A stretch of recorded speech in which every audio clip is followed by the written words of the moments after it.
welcome to another episode of Billy Watson TV. Today it gives me great pleasure to have my good friend Mike Williams back on the show. He is well known for his alternative Beatles research, which we'll no doubt touch on, but he is also well versed in how the world is controlled, and we'll delve into the mechanics of that in our chat. Thanks for joining us, and welcome back to the show, Mike. Good to have you back on Billy Watson TV. Hello everyone and welcome to another episode of Billy Watson TV. It's my second interview of the day, so I've just recovered from interviewing Mark Nevin, which was really interesting. You can check that out on my website later. And I'm delighted to have Mike Williams, an old friend on, Mr. Sage of Quay, and he's done lots of Beatles research and into the whole workings of the world. So welcome back to the show, Mike. Long time no chat. Thank you, Billy. Thank you for having me back, and that was a great intro. Had a wee bit of a Turkish flavour, that one, because as you know, we're about to do an interview, and as I told you, a neighbour tried to cut off his ex-partner's internet supply. Another block failed to do that, but cut our block off, so that interview got postponed until I'd been to Turkey for 4 weeks, so I'm back from that. It was a really good break. Nice to actually, just walk away from the computer, and although I still obviously had internet there, but working in front of it every day and just change things up and de-stress quite a bit. You don't realise again how much stress and bullshit you carry around with you. Oh yeah, You get a period to just kind of unwind and enjoy the sun, which we never ever do here. So that was nice. How's things with you? good. Just to let the audience know, you might see him in the background there. That's my dog, Charlie. He's an a.k.a. Chow mix. He's 14 and a half years old. And he's doing okay, but he has his moments every once in a while. So I just want to give you a heads up that I'm sure nothing will happen, but it's possible I may have to attend to him. He has been having these periodic seizures. They're minor. They're very minor. But he is 14 and a half. And like I said, he's doing okay. But just in case, to give everybody a heads up, I may have to look after him if something happens. Of course, family, and I'm sure the dog's part of the He's family. my best bud. Yeah. I've never really seen him. Obviously, I've left the door open there. Normally that door's shut, but Yeah. I guess that's the reason why. Yeah, he just walked in. He's still standing there. Yeah. So you've had them for quite a while. 14 and a half that's the thing about pets. You get really attached to them, but obviously, they're going to die probably before you do. But Well, his breed, Akita Chow mix, both breeds, whether it's a Chow or an Akita, their average lifespan is 10 to 12 years. all right. So Charlie's at 14 and a half now, and he's been remarkable. He's just a really, really good dog. And when you think about it, Billy, almost 15 years. It'll be 15 years next May. And so I'll be 67. So he's been in my life since I was 52 years old. Yeah, quite well, obviously. It's a long time, So, and I've been looking after him and caring for him. And, that's been a lot of the reason why I have been not as active with YouTube and stuff like that, is because I have other responsibilities family-wise that I have to look after. One, of course, is Charlie, and my mom is 90 years old. All right. Yeah. So, there are things that are more important than what people think are important on social media. This is part of the reason I think you kind of took a wee back step from the Beatles stuff, because you need other life. Yeah. To make room for that normal life. Yeah. The Beatles stuff, we talked about this. I did it for 8 years, 8 years of just going at it. And then you get to a point where it's diminishing returns. I'm not going to talk about it for the sake of talking about it. I just recently uploaded a video, but that video, the whole concept, has been on the back burner for over a year.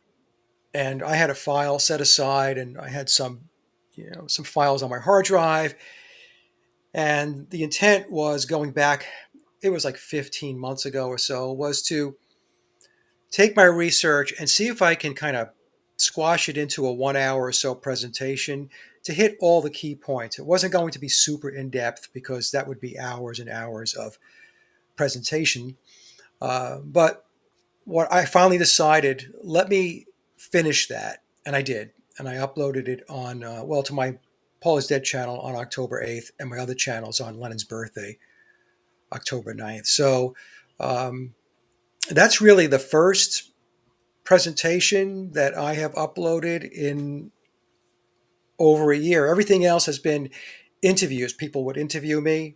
That's different than me actually putting presentations together, or have the replay double headers, which my new subscribers love because it gets them ramped up quickly on the conspiracy. But yeah, so um, I did forewarn my listeners that with the recent video, it's called Frankfurt, Tavistock, Marxism, and the Beatles. I highly recommend watching it because it ties in the whole Marxist connection point. Um, yeah, with that video, I up front my splash screen said, "This is not my re-entry Yeah. into the research. It's just something that was, like I said, sitting on the back burner, and I felt okay. Let's just get it out." Yeah, I've just been watching that. I've got about three quarters of the way through it, and it is quite a good synopsis. As you say, it hits the main points and it takes people through a lot of stuff quite quickly, which some of your other ones, you have to be kind of dedicated to Yeah. want to sit through maybe 4 hours of Rubber Soul in-depth analysis. Yeah, yeah, that was part of the problem, because people have short attention spans, so they want something that's quick and easy that they can watch and take in. Most people, there, of course, there are people that will take the time to go back in time, take a look at what you've done before, and then build upon that. But most people, they just want down and dirty, quick and easy. Yeah, when we arranged the chat the first time, you said there was a few things that you wanted to touch on. I'm not sure if you picked up on these in the presentation, but No, yeah, yeah, yeah. Oh, yeah, I forgot all about that. I'll just remind you of what you wrote. The Oh, first, what were they? There were three things that number people one was the say. Beatles didn't write any of their music. Basically, you're saying three things that people say you said about the Beatles but never did. That's right. Yeah, yeah. I'm The glad first you. one, the Beatles didn't write any of their music. Yeah, right. I'm glad you kept the email because I completely forgot about those three questions. Right. So every once in a while, when I'm perusing and I see people talking about the Beatles or there's videos, it's interesting. I'm seeing more videos now where and people who are talking about the Beatles conspiracy and Paul is dead, and they're talking about it as if um, they have come to their own revelations and stuff like that, and I can clearly see that they have lifted a lot of their material from me. Yeah, There was one person, I'm not going to say who it is or the channel, but it was kind of funny. This guy's going on about the memoirs of Billy Shears, which I've been talking about since 2016, and he's presenting. And as he's presenting some of my slides. oh my god, people have no shame. People have literally no shame these days. It's off the scale. Like again, my partner, she was making TikTok videos, and then people just lift the whole video and claim it's theirs, and lift the audio from it and stick a different visual on, and don't give any credit in that. They just don't care. No, I know it's really bad form and it's unprofessional. So if you're doing that, uh, you know, be upfront about it. Give credit where credit is due. I mean, I do that. If people send me stuff, and when I post it onto my community page, I will say thank you, Billy, or thank you, Jim, or thank you, Sally, for forwarding me the information and allowing me to share it to my audience. So even when I do my presentations, if I received information from somebody else, um, I really put the effort in to make sure that I acknowledge that this is not mine. This Yeah, came from that person. I mean, well, obvious examples would be the work that Sally has done on Billy Shears and his eye. Um, Also, Stacy's work on his bloodlines, and and so on. I mean, there's a number of examples I could give. So you have to do that. You have to give credit where credit is due. Okay, so getting back to the question, yeah. So what I see a lot is Mike says that the Beatles didn't write any of their music and they didn't play on any of their recorded tracks. So in other words, what they're saying is Mike is saying that the Beatles wrote zero music and played on zero tracks. And I never, ever said that. I never, ever said that. That's why when I did the big presentation, did the Beatles write all their own music going back to April of 2020? That's why I used the word all. I didn't say the Beatles didn't write any of their music. Did the Beatles write all of their own music? And what's implied in that is that they did write some of the music and they did play on some of the tracks. It's just not all of the music and all of the tracks. And so every once in a while, I just have to uh, step up and make the case again because it's unbelievable to me how people, I don't know, I think it's either intentional, right? They want to misconstrue the research because they don't like the message that you're bringing, or they just are not very good at comprehending. That's the only two scenarios that I can come up with. So to make it clear, I never said the Beatles didn't write any music and they didn't play on any tracks. I did say, and I still hold to this, that between 1962 and 1966, I don't think they wrote anything. And I don't think that they played on any of those tracks. And if they did play on some of those tracks, maybe it was small parts of the song. But I Tambourine. mean, the basic rhythm tracks, yeah, like a tambourine, right, or something like that. But the basic rhythm tracks, when we're talking about guitar playing, bass, keyboards, drums, from 62 to 66, I seriously, seriously doubt they were on those tracks. But then starting in 1967 with the release of Sergeant Pepper, things changed up because at that point, Billy had control of the band. It was no longer really George Martin handling them. And Billy had a different approach. His approach was to get them more involved with the actual songwriting and playing on the tracks. Although, even then, between 67 and 70, they did not play on all of those songs, all of those tracks, and they didn't write all of those songs. But they did write some of them. And when I say they, I'm specifically talking about John Lennon and George Harrison, and forget about Ringo. I mean, I just, every once in a while, he would allegedly come up with something. I don't put Billy in that category because Billy's been writing and playing for for a very long time. I think Billy, again, I've watched your research quite a lot, but he was actually involved with the Beatles before he became, Yeah, Paul McCartney, and obviously Sergeant Pepper is mainly his work, I think. yeah, You yeah. know, He had to have been working and recording and writing for the Beatles before 1967, in my opinion, because, well, first of all, there's that whole story where he came out a number of years ago and said he wrote the music to the song "In My Life," yeah, which is supposedly 100% a John Lennon song, yeah. right?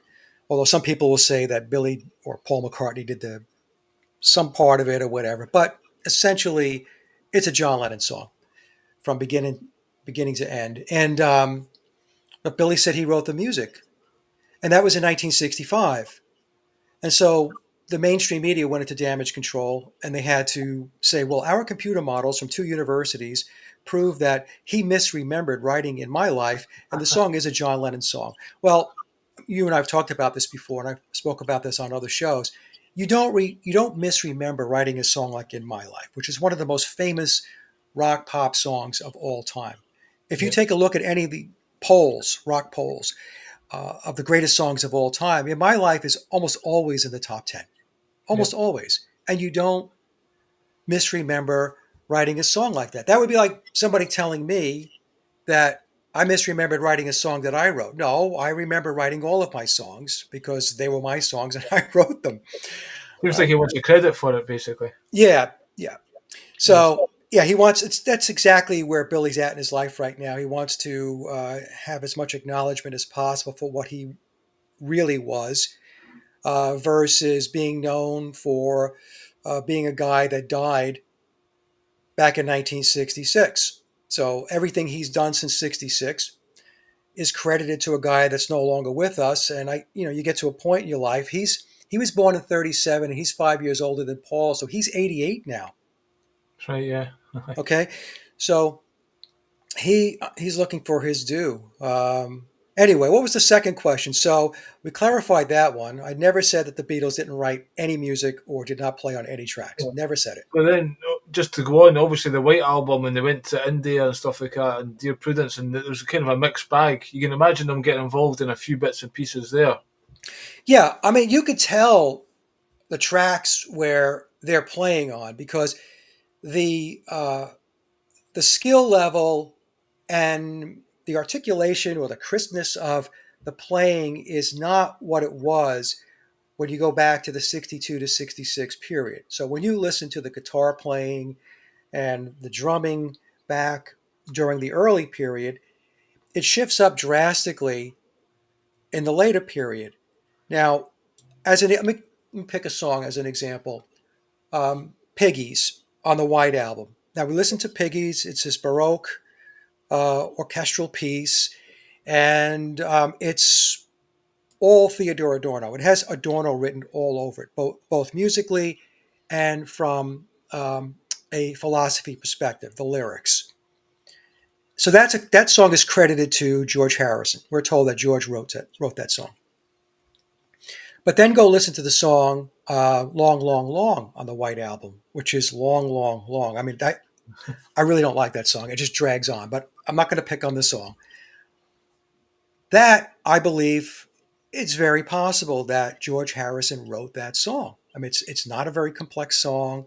The lyrics aren't, you know, spectacular, but it's very possible he wrote that. So we have the comparison between Long, Long, Long and Piggies. And stylistically, from a song structure perspective, they are two very, very different songs. And they clearly came from two different sources. The same person did not write both those songs. And if you listen to the drumming, a lot of the drumming on the White Album, let's actually go back to Sgt. Pepper. Listen to the drumming on "With a Little Help from My Friends." Um, that's that sounds like Ringo because it's very clunky. It's boom, boom, boom, boom, boom, boom. He just wasn't very fluid behind the drum kit. And if we go back to Day Tripper, listen to the drum roll at the beginning of Day Tripper. When have we ever heard Ringo do that again? Like never. So we have those types of situations, and so between 67 and 70, it is a mixed bag. It's a mixed bag between them writing the songs and versus ghostwriters, and then playing on the tracks versus studio musicians. And in the video I just uploaded, Billy, I rattled off a bunch of names of studio players that I believe played on Beatle tracks. Now, it is four musicians that we know for sure because the official narrative admits to it. So Andy White, who George Martin hired back in 1962 to drum on two tracks. Um, Actually, I think he drummed on a third track too.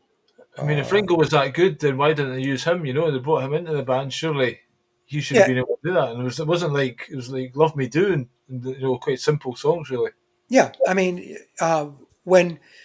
when the Beatles got signed and the band was signed, there should have been no mystery as to what the skill level and proficiency was of their playing abilities and recording in the studio. It's not. It shouldn't. In fact, it's not a mystery. George Martin knew exactly what he had, and he knew that what he had was he didn't have studio quality players, Yeah. plain and simple, and he didn't have songwriters. But that's a story that I've talked about a lot of times. So you have Andy White, and then you have uh, Eric Clapton, who played on "While My Guitar Gently Weeps." You have Okay. Billy Preston, who played on the Get Back sessions. And a lot of people don't know this one. Nicky Hopkins, the great keyboard player, Nicky's passed, he played the keyboards on Revolution, the song Revolution. All right. So those are four right there. And in the presentation, I said that I seriously doubt that those four guys only played on those songs that the official narrative admits to. So I think that Andy White probably drummed on most, if not all, of the first album, Please Please Me. Eric Clapton, as far as I'm concerned, was probably on many tracks other than While My Guitar Gently Weeps. I think it's his lead guitar playing on another George Harrison song, Old Brown Shoe. That sounds like Eric to me. Nicky Hopkins and Billy Preston with their keyboard work, piano work. God only knows how many songs they were playing on with Billy, because Billy's also a very good piano player. But other musicians, Bernard Purdy, because Bernard is admitted to drumming on 21 tracks. Ronnie Verrill, another drummer, Ronnie's family, a family member, wrote to me after April of 2020 and said to me that their relative, Ronnie's been gone now, passed away for a long time. I think he died back in 2012 or so. He drummed on Beatle tracks. He was also the drummer for the Muppet Animal. So Animal used to drum, right? Yeah. That was Ronnie that was doing the Right. drumming for Animal. Let me see, Hal Blaine, um, uh, Big Jim Sullivan, Vic Flick, uh, Jimmy Page, uh, Yeah. a person that I know was very good friends with Dan Peake. Dan was one of the founding members of the band America, and he knew this person that I know knew Dan very, very well. And Dan told him that Jimmy Page played the lead guitar on "I Saw Her Standing There." Right. Also, I was told by another source that Alan White, who was known for as the drummer for the band Yes, he played on Beatle tracks. Jim Keltner, the studio musician, drummer, drummed on Beatle tracks as well. And the reason why I say that is because I was watching a video and I forgot, it was one of the Wrecking Crew guitarists, I believe.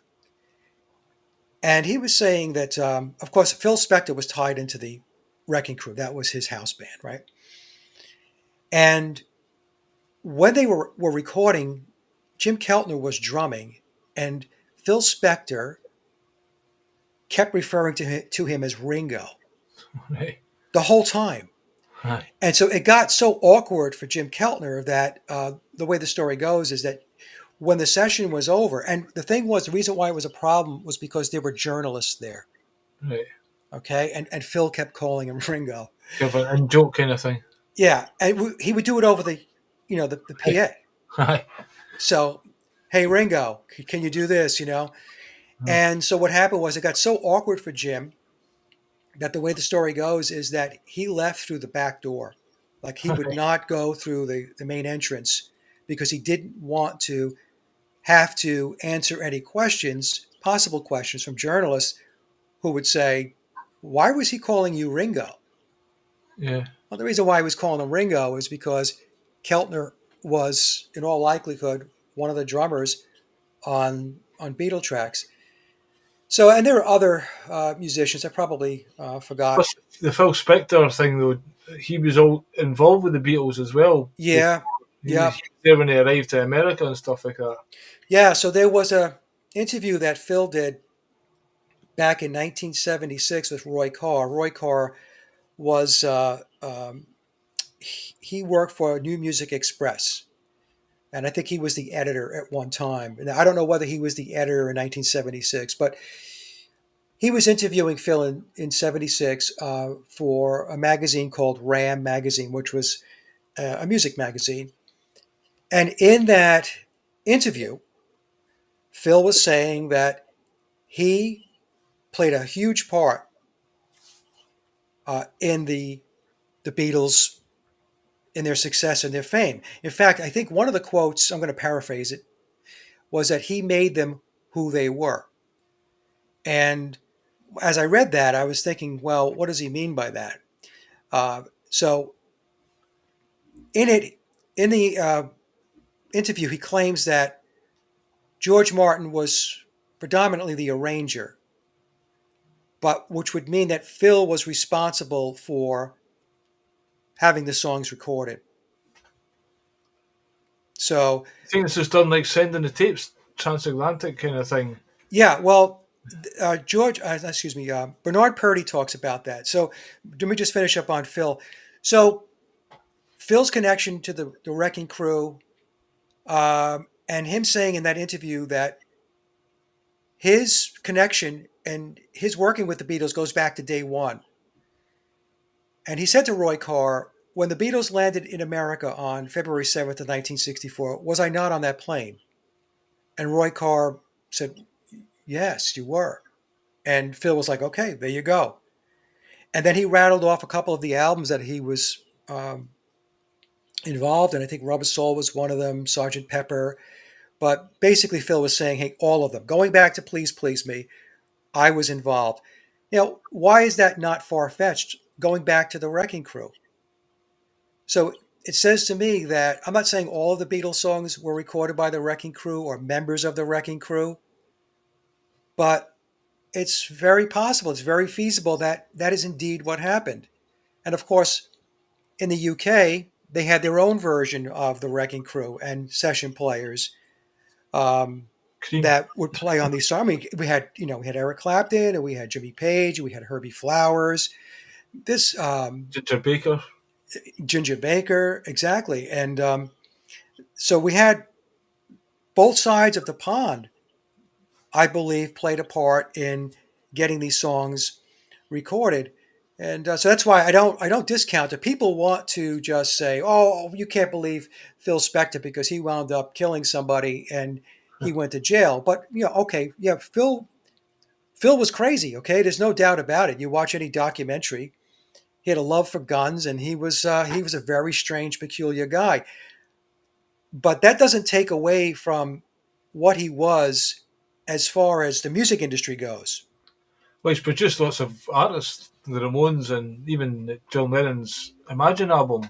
So, Yes, he did a lot of work with the Beatles, George Harrison and John Lennon post the Beatles breakup, yeah, and so of there's a course he connection was there, you know? and he was involved in Let It Be, and Yeah. I mean, John Lennon said that because a lot of people like to crap on Let It Be and say that it wasn't their greatest effort and all of that, and they want to blame Phil Spector for that. But when Lennon was asked about it, he said, "Look, we handed Phil the biggest pile of shit from a recording perspective that you could imagine, and he did something with it, and I think he did a great job." This is what John Lennon said. Mm.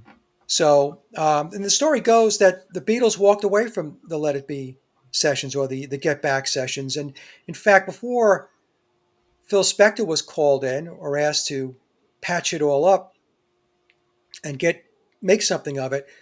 Um, Glyn Johns, who was the sound engineer during the Get Back sessions, the story goes that uh, Billy and Lennon had originally gave him the tapes to make something of them and to put an album together, and that became a bootleg known as the Get Back sessions, or I think it was Get Back, but it was never officially released.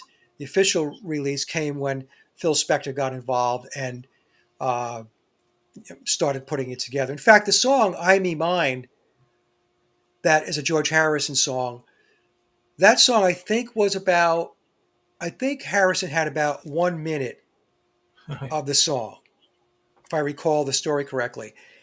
And it was Phil Spector who sat down and edited and Yeah. started to copy and paste to get the song to the whatever it is now, 2.5 to 3 minutes.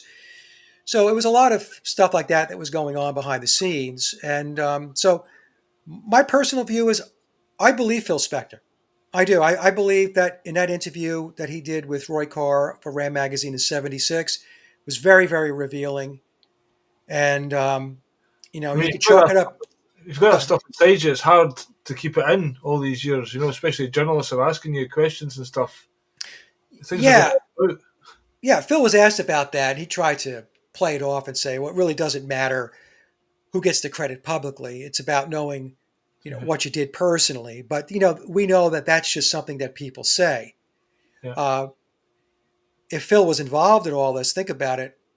He was completely pushed out of the equation because when they talked about the Beatles and from a production perspective, it always came down to George Martin or it Yeah. would come down to George Martin and Norman Smith, the engineer for the first 6 albums, or George Martin and Jeff Emmerich.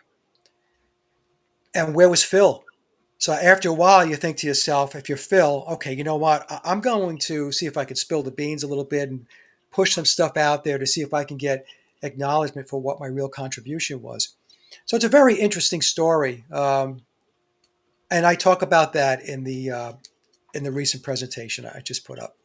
I think it's like, well, Billy Shears these days, whatever, he's probably signed some secrets agreement that he can't reveal at all, but they'll let it slip in certain ways so that those reading between the lines with the back knowledge can pick it up.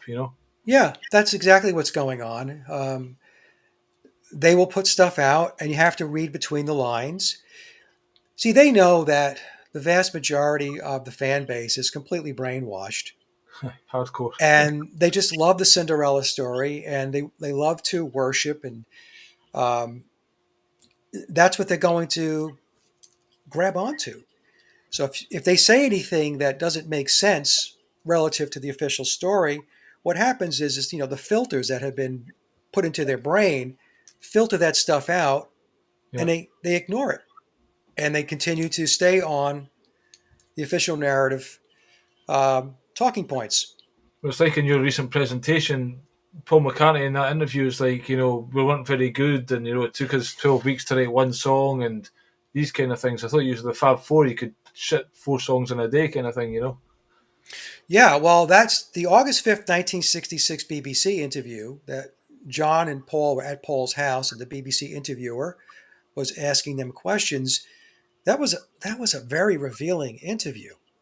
Yeah, And Paul McCartney dropped big time bombs during that interview because the official narrative says that the Beatles were writing all the time. They were a perpetual motion machine of songwriting. So they were writing during their free time or vacation. They were writing in the studio. They were writing during films. They were writing songs while they were uh, gigging and doing concerts. And then Paul McCartney in that interview says, no, we really didn't write any music between albums, maybe it's, one or two. it's funny we talk about this. I was just watching there's this Facebook group, Cavern Club or something, and I think I sent you a couple of videos because they pop up quite often now. Billy Shears or whoever Beatles related material will get a minute clip, and he was, oh no, it might have been even, there was a Paul McCartney documentary released recently, 1, 2, 3 or something. Hulu 321. Yeah, so anyway, somewhere along the line there, he's talking about how back in the old days they would hear a song in his head and he didn't have anywhere to record it on tour, so you had to wake up the next morning, and if the song was still in your head, oh, it must have been memorable then. So this is how Yeah. they just remembered it till they got to the recording studio. So it's as if they was trying to put out the story that they were writing on the road. But then Yeah. back then he's admitted that they weren't. No, they weren't. See, that's the thing. What amazes me,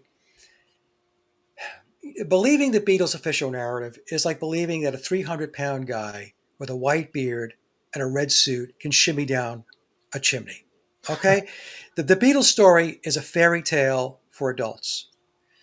And there was an interview that Pete Best did going back many years ago, and he was asked about playing in Hamburg and what was it like, and what was the schedule like. So Pete said, well, we would play 7 hours a night, then we would depart the club. They would go back to where they were hanging out, which in the early part of Hamburg, it was an old rundown cinema. And they would wake up at 3 o'clock in the afternoon, and they had to be back at the venue, back at the club by 6 p.m. So if you're waking up at 3 p.m. and you have to be back at the club at 6 p.m., that's a 3 hour window. Yeah. So were you writing songs during those 3 hours, or were you getting up, yawning, stretching, getting a bite to eat, taking a shower?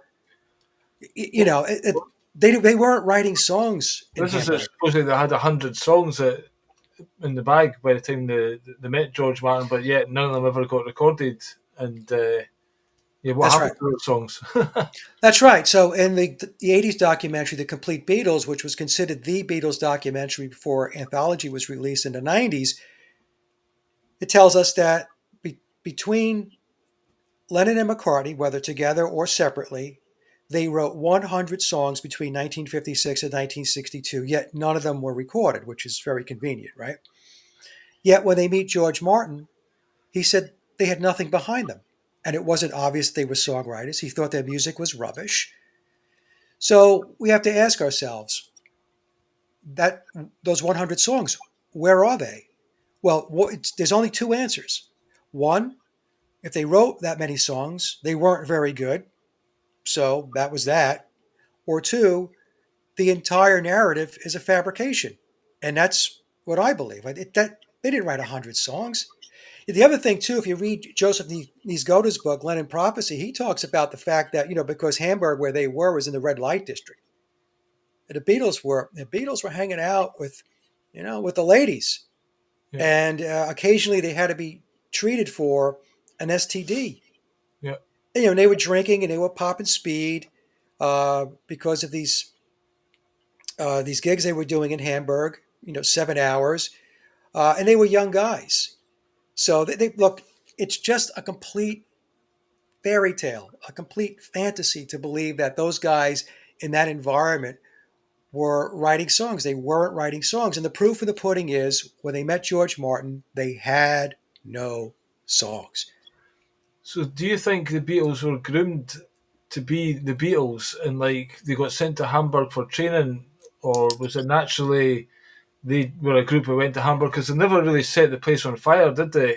With Hamburg, I think they went No, back the second time, and there was like, "Oh, shall we take them? Shall we leave them?" Because the second point you made is the Beatles couldn't play their instruments. Well, obviously they could to a certain degree, but then you listen to even the early tracks. There's obviously a shit hot level of musicianship compared to some right. four guys just knocking the cover versions in drunken bars in Hamburg or whatever. So Yeah. what's your take on that? Well, when the Beatles first arrived in Hamburg in August of 1960, and they were not very good. Could they play their instruments? Yes, but we have to define playing skill. And their playing skills was not very good at all. So I'm often kind and I say that their playing ability was mediocre at best. And they showed absolutely zero signs of songwriting ability. So they show up in Hamburg in August of 1960. I mean, they're very below average skilled band and they're not songwriters. And in Joseph Niezgoda's book, Lennon Prophecy, going back to Joseph's book, he said when they departed Hamburg in 1960 in December, they went home, John Lennon and Paul McCartney, dejected because nothing transpired. I mean, they were this young band, young guys. Like I said, they were in the red light district. They're playing in the club 7 hours a night. They're drinking. They're popping speed. They're hanging out with the ladies. What do you think was going to happen, right? So Hamburg, they went to Hamburg because I believe that the Beatles were in a program, and Hamburg was boot camp. So it was to take these four guys that were identified early on. How early, I don't know. In the presentation I just put up, I touch on it a little bit. We have to take a look at the family dynamics, especially between John Lennon and Paul McCartney. So you know, Billy, as well as I do, that when you take a look at people who wind up in programs, typically the family dynamic is dysfunctional. There is a parent that's not there anymore. Many times it's the mother. Sometimes it could be the father. Sometimes it's both parents. So there is there is there's a dynamic that is not normal in the family situation. So if we take a look at John Lennon, Lennon lost his mother at 17. His father was Freddie, was nowhere to be found. So he was raised by his aunt Mimi, and the stories about Lennon and his disposition. This is not me saying this. This is well documented in mainstream books about the Beatles. He was an angry guy, and he had a chip on his shoulder, and that was who It's John Lennon was. quite a frictional relationship with Aunt Mimi. She was trying to control and he was rebelling. Yes, and also in Niezgoda's book, he says that Lennon had, even back then, he had he had a dislike for Christianity.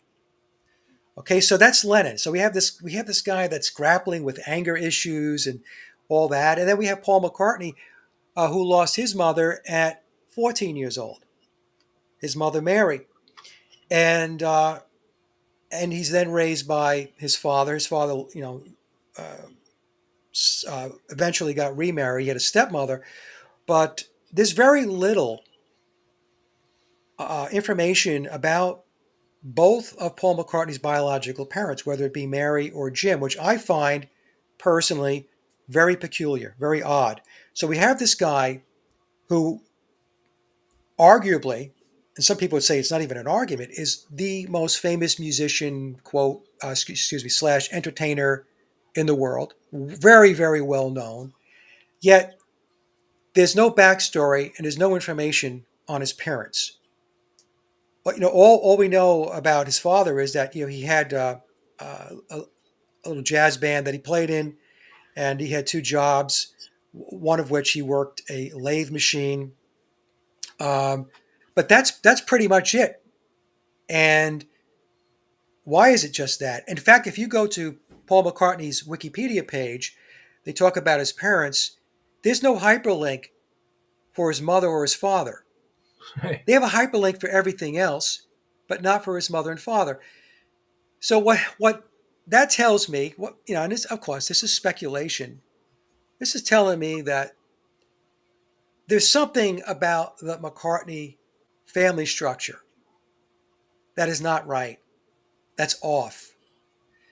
And I have suspected that his father was probably uh, his handler and groomer from early on. Now, it tells us that Charlie's right here.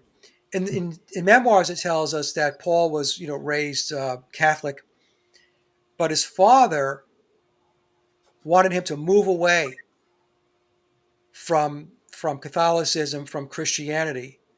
And the reason for that is because his father knew that where he was going, what they were grooming him for, was going to be an anti-Christian position. Yeah. So so what that tells us is, again, if this stuff is true, all right, well, we're never going to know for sure because, like I said, there's no information on Jim McCartney. Nobody's ever written a book about him, a biography. Um, but in my view, between him, McCartney, and Lennon and their family backgrounds, something is off. And to me, that could lend itself uh, to two people at least. I'm not going to talk about George or Ringo because I don't have as much information on those two guys, but that they could very well have been in programs. And so by the time they got to Hamburg, Hamburg was the next step in their programming and their grooming. I find it interesting, that's will be the case what you said, but if obviously the father knew what Paul was destined to do, I wonder if he knew about the sacrificial aspect to it.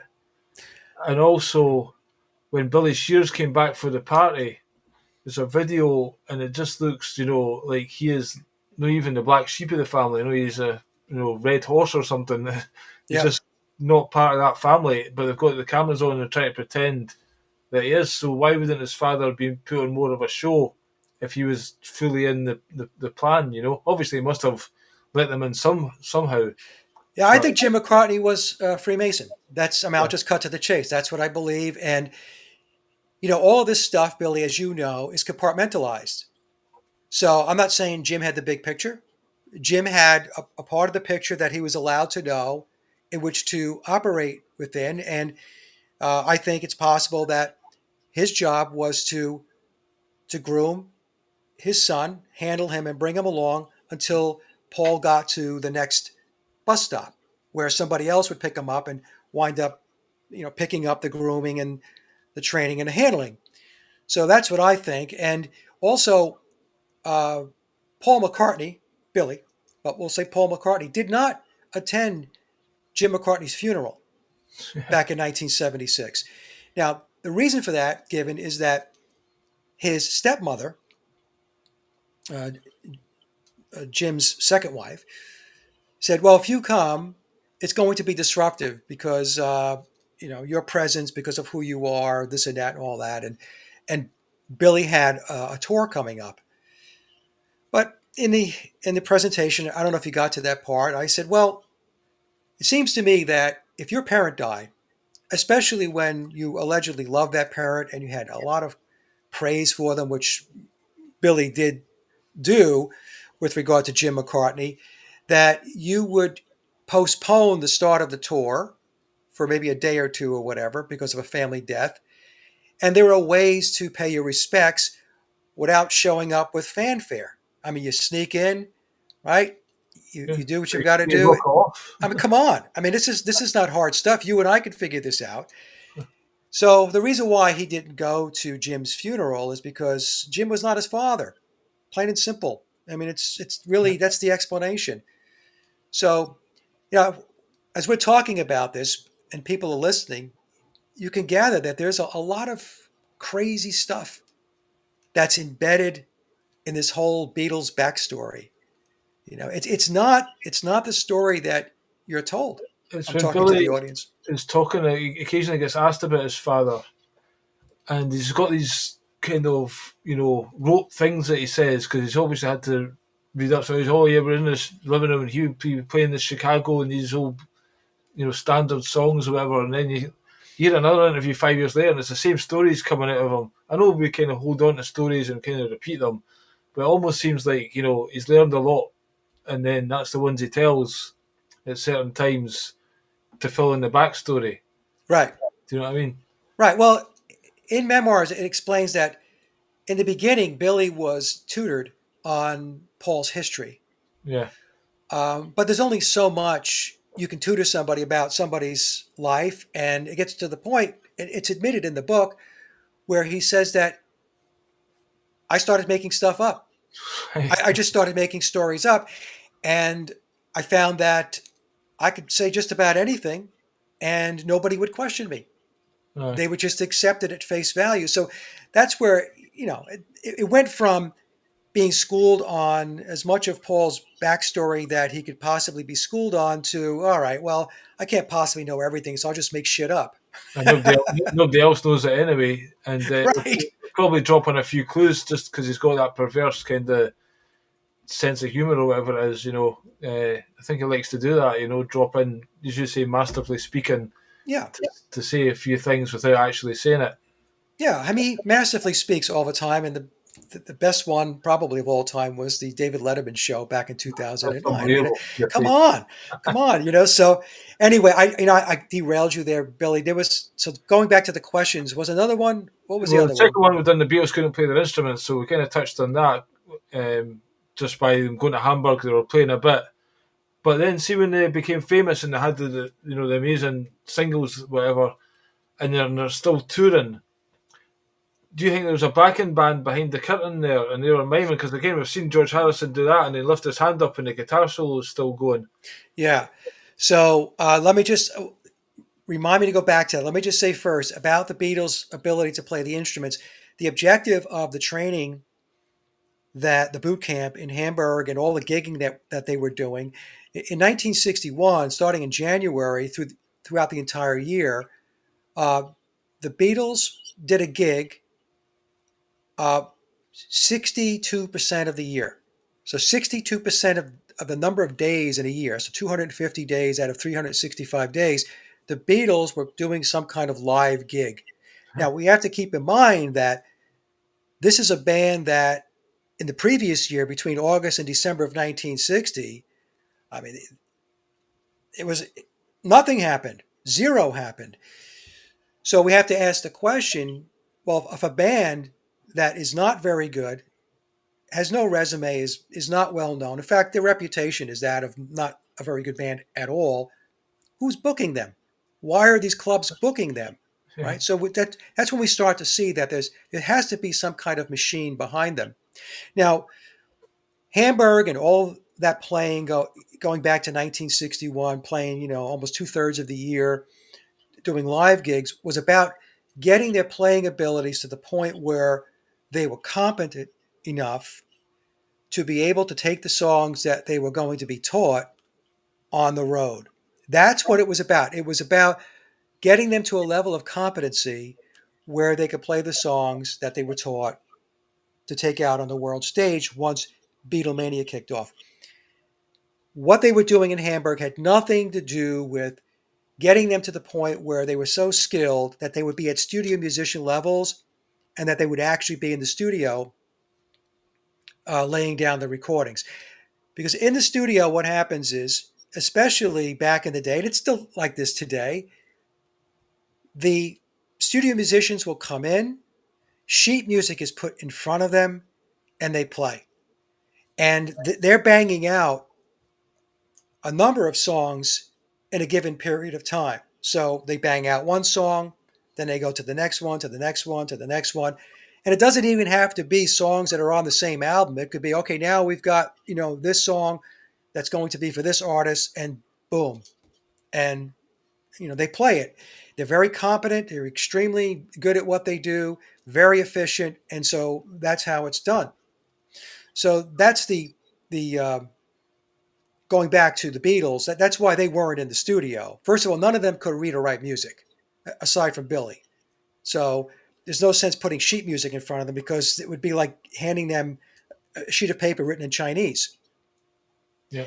And in the studio, when you're sitting around a bunch of other studio musicians, you can't be just sitting there trying to figure stuff out or fumbling along. Oh, that's not going to work. They're going to throw your ass out the door.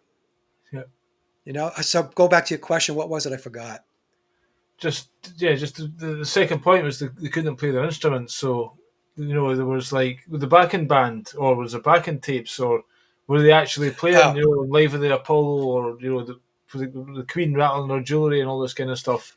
yeah. So there comes in three flavors. The first flavor is there were times when they went on stage and they played live. Now, whether those live performances sounded any good, I don't know. They would probably sounded adequate. I Because the believe. speakers and that at the time weren't that good, and they had everyone screaming, so that would cover up. Well, people are screaming, and also there are points when uh, those performances. There was no intention to take those performances and record them, whether audio or visual, and Yeah, make anything out of it. So, it's just kind of like, a lot of bands are like this, right? So they go out, they were gigging forever. Is every performance filmed or recorded? Absolutely not. So I think a lot of those performances, they just were blank sheets of paper from the standpoint of recording and filming because the intention was not to film them. The intention was to get them competent enough to be able to play songs that they were going to be fed later on.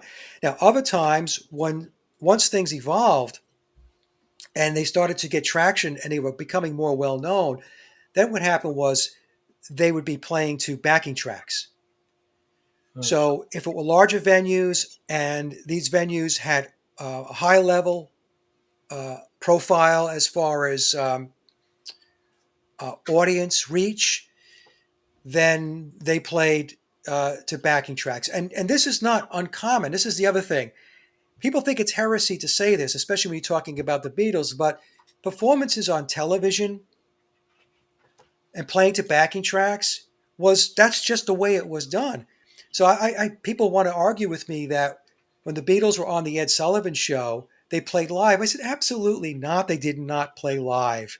You think that, do you think for 1 second that the Beatles handlers were going to put them on the Ed Sullivan show, which was one of like, it was the show, right? Variety and entertainment show back in the day.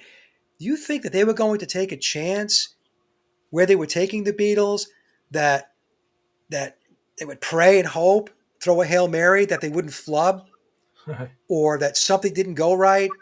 No, that was all a backing track. In fact, I have a video of the Dave Clark Five. They were on the Ed Sullivan show. And the Dave Clark Five, I would say, musically were better than the Beatles.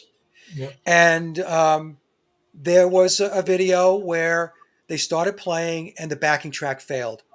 right. And the Dave Clark Five is sitting on stage, holding their instruments and kind of looking around like, okay, let's do this again. So that's how it is. And then we have situations um, where the Beatles as an example, when they played at Shea Stadium, where they performed at Shea Stadium to a screaming crowd, it's to your point. It doesn't matter how good or how poorly you play when you're at Shea Stadium with 50,000 screaming people because nobody can hear you anyway. So all you could do, you're just strumming. Nobody's really hearing anything. They're singing through the PA system at the stadium. Um, what happened with the Shea Stadium performance is afterwards, it was worked on post production in the studio. Yeah. Now, the proof of this is in the October 1965 edition of Beatles' book, which was an official Beatles publication. Brian Epstein talked about the fact that the Beatles had to go back into the studio and dub the vocals because of the noise level at Shea Stadium. Here's the problem with what Brian said. First of all, he's correct. Because of the noise level and the noise bleed, there's no way you could have gotten clean vocals. But other instruments aside from the vocals were mic'd on the stage. So if the noise level was at a point where it was impeding a clear recording of the vocals, then it was also going to be a problem for the guitars, the bass, the drums, and anything else that was mic'd on stage and wasn't going direct line into the mixer. So that tells me that the entire Shea Stadium performance, when people watch it on YouTube, that is not the performance that you heard if you were there. Yeah. What you're watching and listening to is a post production enhanced video. A listener of mine, very astute, he was comparing two Beatles concerts from 1966. One was Dodger Stadium, and I think the other one was Candlestick Park. And he found that what the Beatles did, oh, but the Beatles, but what the Beatles machine did was to lay in an actual backing track into both those concerts, and the playing was identical, Right. identical. Now, here's the thing too: if you're playing live, the possibility that you're going to get a song played identically is pretty much impossible. Even if you don't make a mistake or uh, there's no different way of doing the chord changes, or maybe Ringo drummed a different fill or whatever. Let's just say everything else was mapped perfectly between the two concerts. The problem is the beats per minute, is the tempo. Yeah. So the probability that you can play a song at an average of 120 beats per minute in one concert and then have it 120 beats per minute in the second concert is highly unlikely. Highly unlikely, because during a live performance, what happens is, unless you have a super, super tight band, like studio players that are just like, that they are in the pocket, they're on the beat, the the band has a tendency to speed up, slow down, speed up, slow down. In fact, Billy talked about this in an interview we did with George Martin in a documentary called Produced by George Martin. And Billy specifically called Ringo out for doing that he would speed up Right. when when they were playing. So that's the other thing. So backing tracks, and also there were situations where there were ringers or studio musicians playing backstage. Yeah. Right, and we saw that with their concert in Japan in 1966, Budokan. And you mentioned they raised their hand, and that was that was George Harrison. He was Yeah. waving to somebody. He was playing "If I Needed Someone," and he's raising his hand, and yet the guitar is still playing. Right. And the best one was during that Budokan concert footage is Day Tripper. So Day Tripper begins, and neither George nor John are playing the riff, and then they catch up. Yeah. Oh, supposed to be playing. I had somebody write me, and I know who this person is. I'm not going to say the person's name, but they are a studio musician, and they claim to have actually been on studio tracks going back to Apple Studios back in the day. And this person told me that he used to do that work, not for the Beatles, he said, but for other bands. He would be hired to play backstage or off stage Aye. and actually play the guitar parts while he said his words were something to the effect, the pretty faces Yeah. were miming on stage. Aye. I had another guy write me, and I think he played for Dave Mason. Don't quote me on that, but he said that his father, I should say, not him, but his father, and he told me that his father did exactly that for a concert for the Beatles, and he was a drummer, so he was backstage doing Ringo's parts, and Ringo was miming. Um, so that's how it worked, And we have to understand, folks, that this is not picking on the Beatles per se. But some people are going to say, "Yeah, it is, Mike. You're tearing into the Beatles." No, it's putting the Beatles into the proper context because this is how it works in the music industry. There's so much information coming out now about big name bands like Aerosmith and Kiss and other bands. I recently watched ZZ Top, who I thought were shit hot, and but honestly, they weren't even trying. It was Yeah, like so unbelievably lackluster fucking miming going on, and it was just obvious it was miming, and it was just like you could at least put some effort into it. It was like they couldn't be asked, or just what I mean. It was mind boggling to actually witness it. yeah. I mean, they're using backing tracks, Motley Crue, and this has been going on for a very, very long time. I So actually when went you, to see a band, Sisters of Mercy, and I left the concert halfway through because I was like, these guys are amazing. They're famous for having lots of smoke on the stage. yes, That's just to cover up. And basically, there's these two folk, there's a guitar player and bass player, are just posing. I was like, they aren't actually playing. It's just, you know what I mean? It was so fake. And the two songs I really liked from them, they were still to get played at the end. I just never waited for it. I just walked out, and there's somebody else is walking out as well. And they've got a reputation for being a shit live band, and that's probably why, because folk kind of sense that they're not actually performing. I don't think, yeah, I had that same experience when I saw the 40th anniversary of Foreigner. This goes back, several years ago, and it was like two songs in, and I'm watching the big screens, and I knew immediately that they were miming. Here's another example. A lot of Thin Lizzy fans out there. I used to I listen to Thin mentioned that Lizzy. their Yeah, live unreleased, their live album was totally Live and done. Dangerous. Yeah, so they Live and Dangerous, and if you go on, it's on Wikipedia. This is not like a mystery. One live album of the year.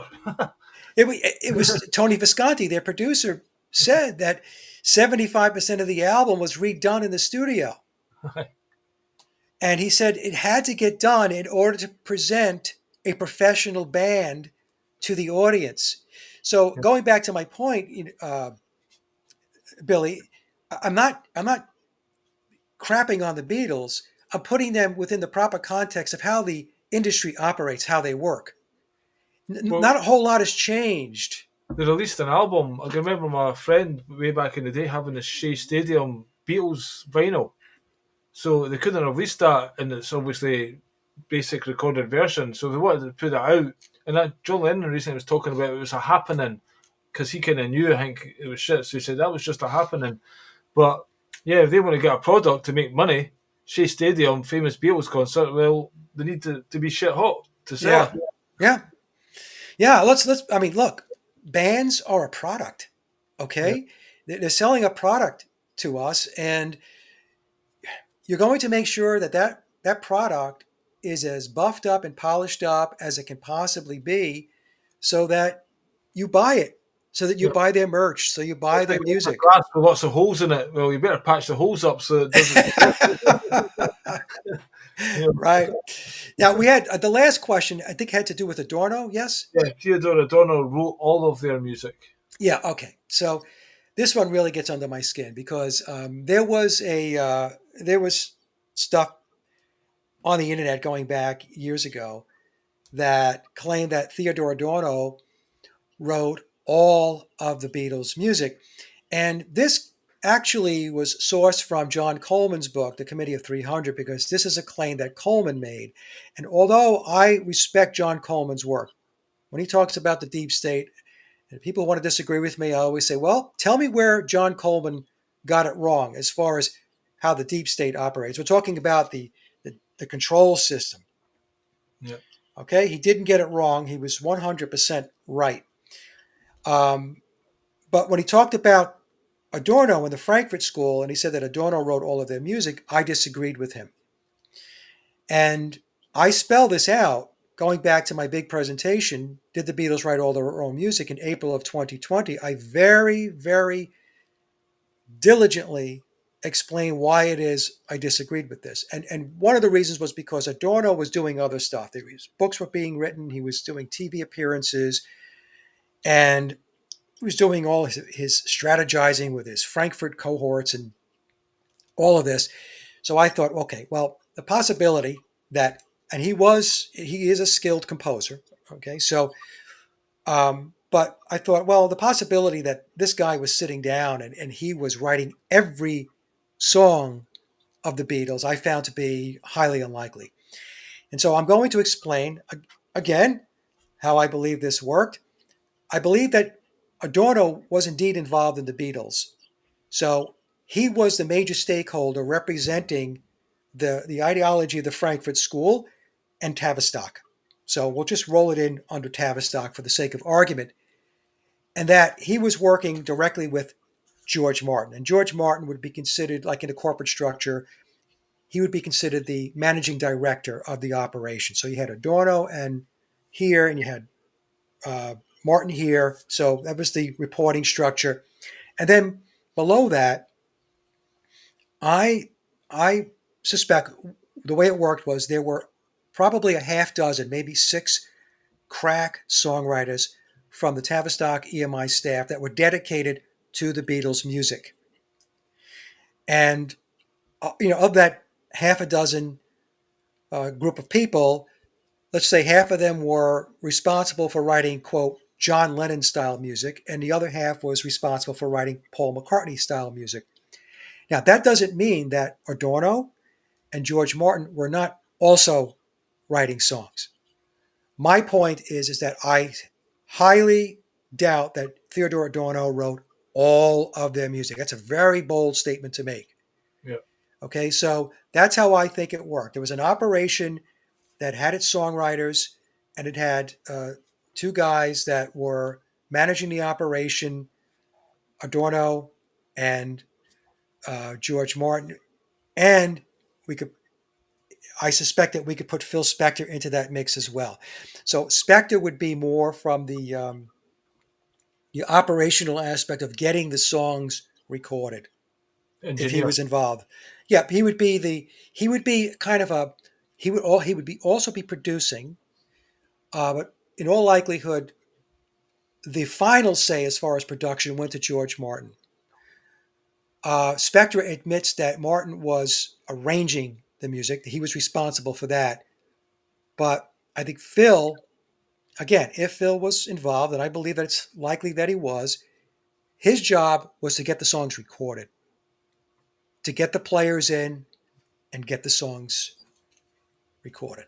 Um, and for people who want to question whether tapes can be shipped back and forth, Bernard Purdy explained it. Bernard Purdy said he drummed on 21 Beatle tracks, and Bernard did drum on 21 tracks. It wasn't the Tony Sheridan tracks. He drummed on both. He was paid to fix some of the Tony Sheridan songs that the Beatles played on, but he clearly played on 21 Beatle tracks. And Bernard explained that he did the fixing, the drumming overdubs at Capitol Studios in New York City.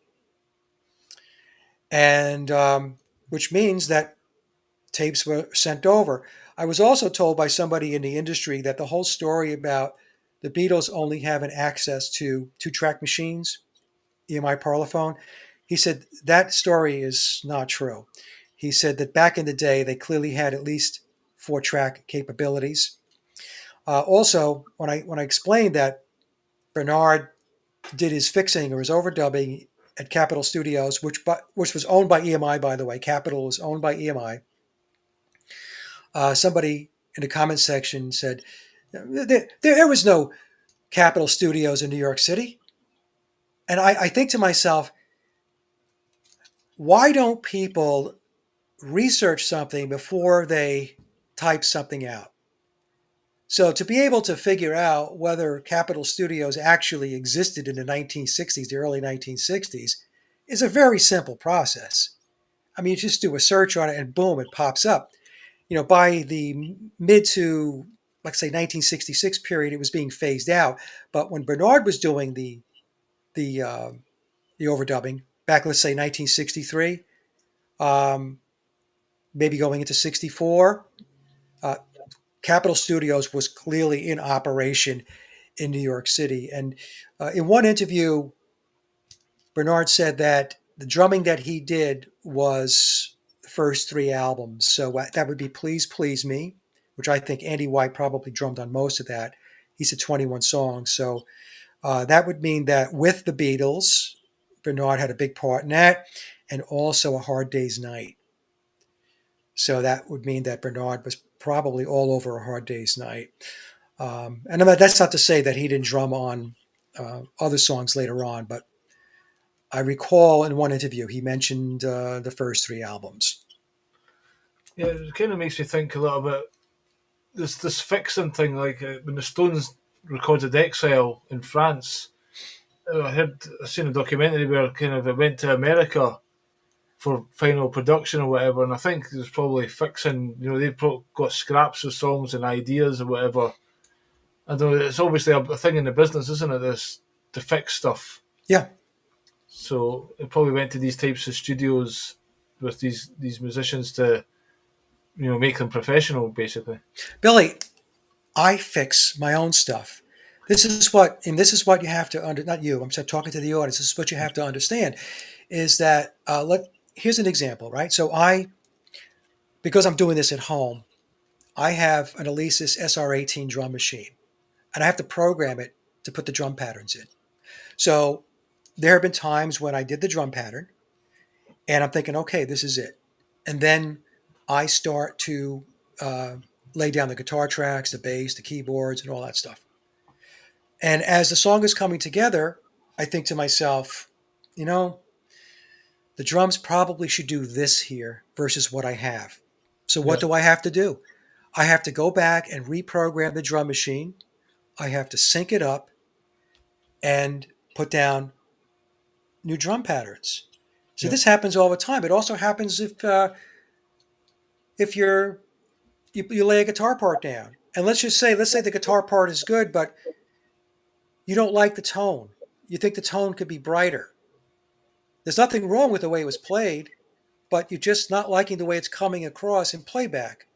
So what happens? You go back and you fix it, which means you go back and you re-record it, you overdub a new guitar track, and you change the brightness based upon when you're playing an acoustic guitar. It depends upon where the microphone is positioned between the sound hole and the 12th fret. Yeah. So this is not like mysterious, weird stuff. This is what gets done.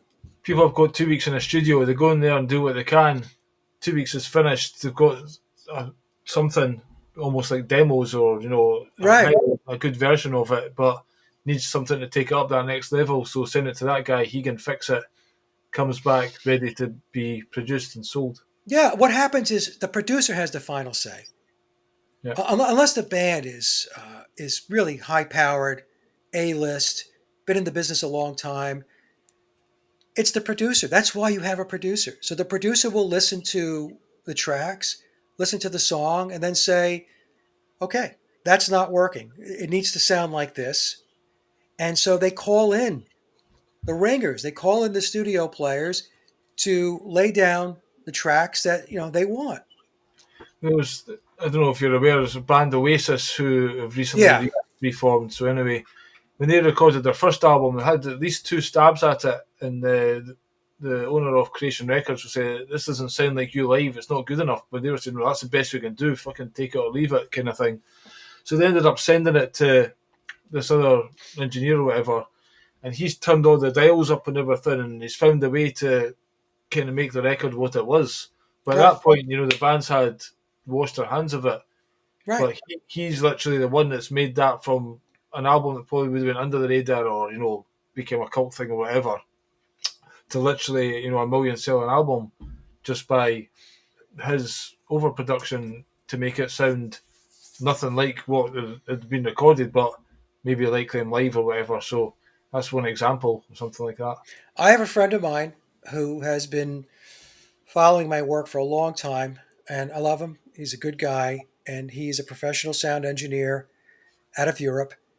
And he showed me going back, I don't know, maybe 3 years ago or so, some work that he was doing where it was a band. I'm not going to say who the band is, where there was a live recording of them performing.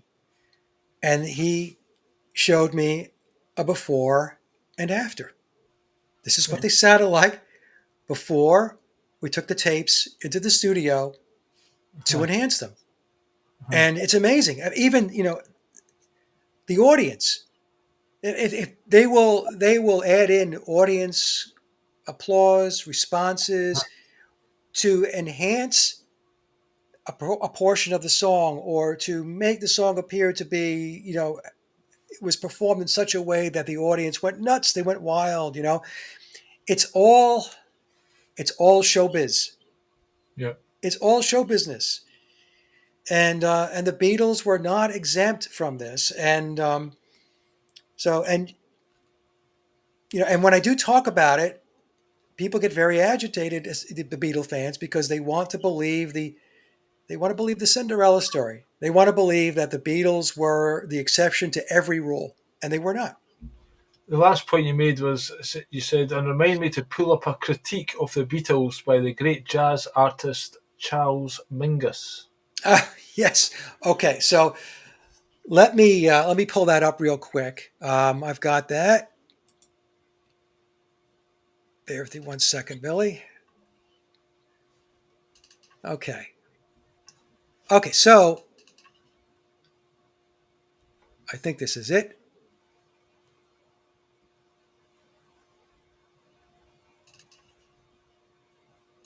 Okay. So Charles Mingus is considered one of the great jazz musicians of all time. He's been dead a long time. Unfortunately for him, this is what the article says. The mainstream popularity of jazz was in deep decline at the same time as the Beatles were shooting for fame. So he went on to say that they, meaning the Beatles, the machine behind the Beatles, they stole what we call rock. So in other words, he's saying that rock lifted from the jazz musicians and the R&B musicians. They studied it, not the Beatles. He says the Beatles didn't do this. He said who did it were some of the great classic minds from England. All right? So his quote here is a little disjointed. So let me just read so far what he's got. He said they stole what we call rock, studied it, not the Beatles, meaning the Beatles didn't steal it. And it was done by some of the great classical minds from England. So when you think about the great classical minds of England, we're talking about people who know that type of music. Well, two people I just mentioned would be Theodore Adorno and George Martin. Yeah. And those are two that I talk about. Yeah. It's quite possible that there was a cadre of others who were tied in. And he goes on to say, and they built the Beatles, and the Beatles were a machine. And they promised these kids so much money, meaning they promised the Beatles money, and they trained them. Right. He said they were not musicians when they came. They became musicians in 4 or 5 years after they learned. In other words, after they were taught. So this is very interesting because Charles Mingus was saying what I'm saying way before I ever said it. And what he's telling us is that the Beatles were manufactured. And I also concluded that the Beatles in the very beginning musically were not very good, but as time evolved, they were able to find themselves playing on more of their recorded songs. And like I said, from Sergeant Pepper on, mostly the White Album, going out through Let It Be. But this is Charles Mingus, and for anybody who wants to take a look at who he was, um, look him up on Wikipedia. We're not talking about a guy who's a schlep. We're talking about a great, great jazz musician, Yeah, and that was his take. I was going to mention there's quite a few Beatles songs, maybe towards the end, especially Hey Jude and stuff like that. That was lifted from like Italian opera, or you can pick up. Hey Jude, Was it Hey Jude? Yeah, yesterday, yeah. So obviously Italian Neapolitan songs. somebody who knows that stuff, you Right. wouldn't imagine these four guys from Liverpool are studying that. So you know what I mean? They've taken those songs and maybe even Billy. I don't know, but there's Well, been that's why Billy, in the narrative, they have to cover that angle of it, and the narrative will say that Paul McCartney, he would visit Brian Epstein, and Paul really enjoyed listening to classical music. right. Okay. Bullshit. Okay, I mean that guy, he wasn't listening to classical music, but that's inserted into the narrative because otherwise people would say, well, Eleanor Rigby, how'd that come about? For no one? All of these songs you could start to bring into the equation and say, well, okay, so a guy that was like, I don't know, 22, 23, 24 years old, Right. he had the he had the musical ability, inclinations to put these songs together. Oh no, well, he wrote them on guitar and then George Martin did the arrangement and all this stuff. And, I mean, There's that it just becomes very convoluted.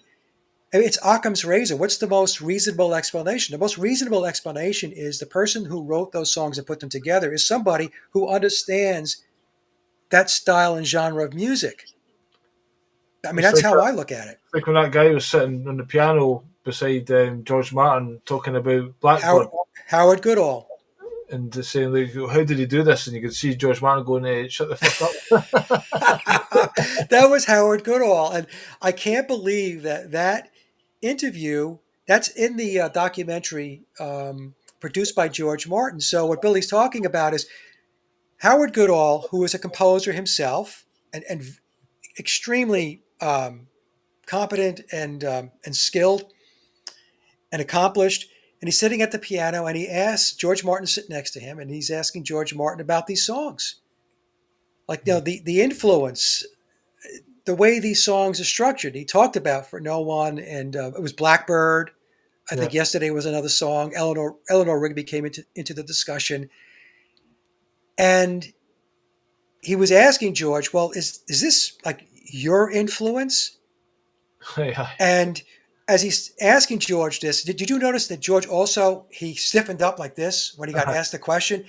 And then as Howard Goodall continues to go on and ask about these songs and how they actually got written and who actually was putting them together, like you said, George does this.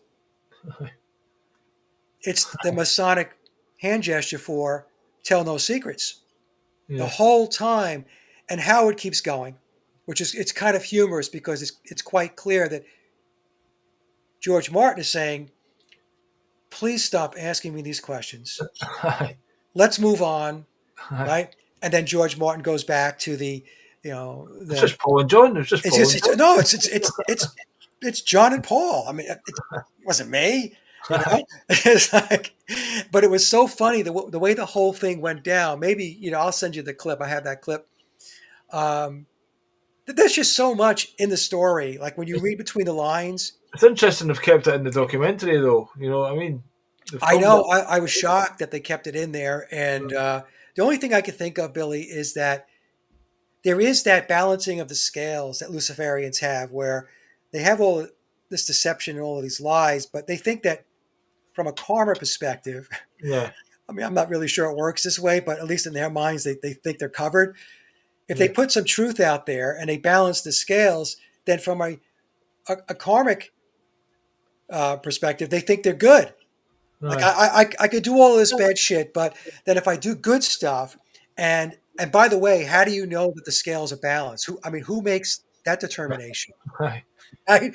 Is Jimmy, there like Jimmy Savile did a lot of good work for charity. with his, exactly? Is with there a his Luciferian council that says, "Okay, show me. Okay, I know your bad stuff. Show me the good stuff you did." Aye. Yeah, we think you're good. You're good. It's really very strange. Yeah, again, just the way they tell you stuff, like talking about like just moving away from the Beatles slightly, is like Keir Starmer yesterday. I don't know if you know, obviously Britain's getting introduced with digital ID, blah blah Yep. blah, Yep. Know all about it. and he's saying, it'd be great for you to be able to access your money, and it'll make life so much easier. Like, hold on a minute, access our money? What are you talking about? We can access our money just now. Why do I need digital ID? But again, they're telling you in plain sight. He said in Exactly. order to be able to work, Yeah, you have yes, to have a digital ID. yeah. But just in a speech he made yesterday, that was his initial one. To work, to get a new job or to get a house, you're going to need digital ID. End of story. Well, who the fuck are you, mate? you know, Right. it's just like I thought you worked for us. No, is that not the illusion that we're playing here? When did this switch happen? That you're our master all of a sudden? And yeah, yesterday he was giving a talk to some people, 10 folk in front of him, and he just talked about this money issue to be able to access your money. So again, it's all coming to digital. Well, that's what they want us to believe it's coming, and so we participate in it. But they're going to make it in such a way, as they do with everything. You're not going to get a choice. He's saying it's voluntary. First of all, he's saying it's mandatory. Now it's voluntary. They said in India they volunteered there, but it wasn't a volunteer. You're forced into it because right now, by the 18th of November or something, all company directors have to sign up to digital ID, and part of that sign up for them will mean that they have to follow the guidelines for all their employees. So Right. that's the next one. All your employees who want to stay in a job, never mind get a new job, they're going to say you're going to need this fucking digital ID. Now, some people are arguing, oh, we've already got digital ID. You've got passwords and you've got an internet presence and whatever.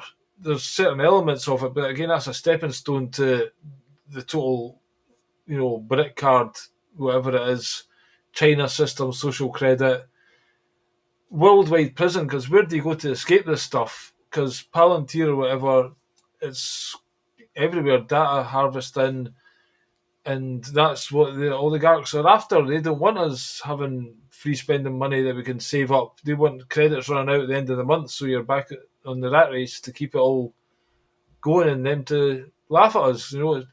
Luciferianism to me, it's like Satanism. Occulted Satanism. Satanists are running the show. They're organised. We're fucking disorganised and Yep. at their mercy. And yeah, so anyway, don't get me started. No, it's okay. It's a good thing to talk about. The same thing's going to happen here, Billy.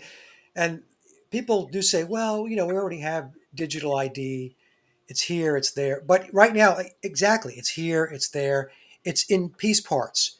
So now what they're going to do, they're just going to consolidate it. Now it's going to be consolidated. It's like after 9/11, 2001, the effort was to consolidate all of the intelligence and policing agencies, right? They were all separate. Now, that's not to say they weren't sharing information, but they weren't sharing all the information or whatever. But what they really wanted was they wanted a single database.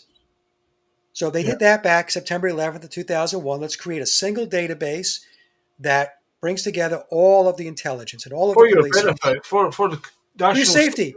national security, and all this shit. It's for your safety so we can respond better, quicker, more effectively. It's all that nonsense. It's all bullshit. And it's the same thing with the digital ID. Yes, it's out there. Your ATM card is digital. Your bank account is digital. Um, your all your passwords and all that stuff is all digital. But now what's going to happen is it's going to be all in one place. And what's going to happen for people who don't go along with the program, it's like what happened with the truckers back in Canada going back a couple of years ago. Yeah, If you don't behave yourself, then they're going to shut down your bank accounts and you won't have access to your money. yeah. Well, 83 million in Vietnam just got shut down. Oh, So really? did you not hear about that? No. a couple of weeks ago, they literally shut down 83 million bank accounts in Vietnam and said, "Do you want access to your money, or you better sign up to the Yep. digital ID or whatever." So they've got this power. We're at their mercy. We're using their money. We've got the birth certificate, which we don't understand how they've profited from that and how they're using it against us. It's like it's a contract, and we're signed into it through our parents, so we're not even consciously entering that. Yeah. And that legal fiction name is what the police need when they're arresting you. And I'm in something right now. It's like a community that's trying to have a trust, because these guys all have trusts, and they all know how the law works, and because they can't just dominate you unless you sign up for it. Right. So, like right now, I've got a parking ticket, and I'm saying, "No, I'm a living man. I'm not this corporate entity. Show me the contract that I signed. If I fucking stick my car there, I've got to give you 20 hours of my sweat labour or whatever." And yeah, they've not got the answer. They've just got the same letters to send back to you. You owe us the money. Fucking send us it. But if it does go to court, technically, if you've done things right, because to a certain level, they have to say, "Oh well, maybe you do know the law," but they'll try and keep the truth hidden from you. But again, this is what people need to take responsibility back. And instead of saying we're going to fight digital ID, let's march to fight digital ID. I don't know how that's going to solve anything. It's not. We should be getting our heads together and figuring out how we can create a new reality and a new world, and either go and hang these guys. Yeah, I'll be myself for saying that, but you know what I mean? Just stepping away from their bullshit. yeah. It's coming at us at a rate of knots. And Tony Blair pontificating makes you absolutely sick to the fucking stomach. He makes me sick. He's a war criminal. He's a demon possessed, you know what I mean? To a fucking high level. But what the hell is he coming back? Because apparently, again, I don't follow this stuff in depth, but there's rumours that his son is involved with the company that's going to do the app.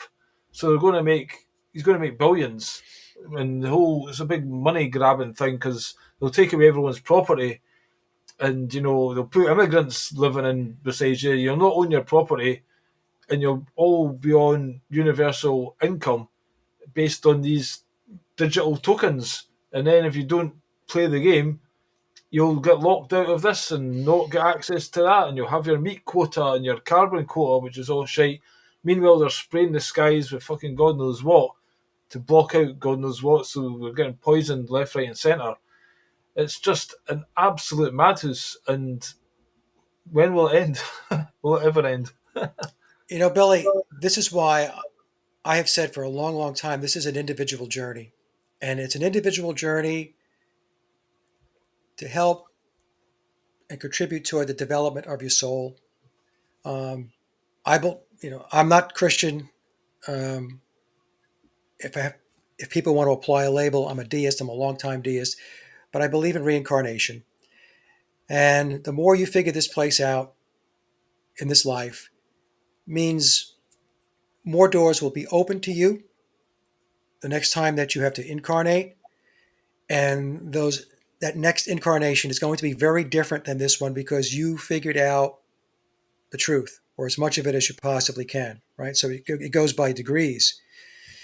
If you learned absolutely nothing and you're just operating within the system of lies and deception, then when you pass away and then it's time to plan the next life, then you're going to go out the same door you went out in the previous life.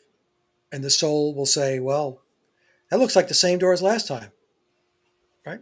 And your guides are going to say, exactly. It's the same door, because you didn't learn anything the last time. You didn't figure anything out. You didn't try to figure anything out.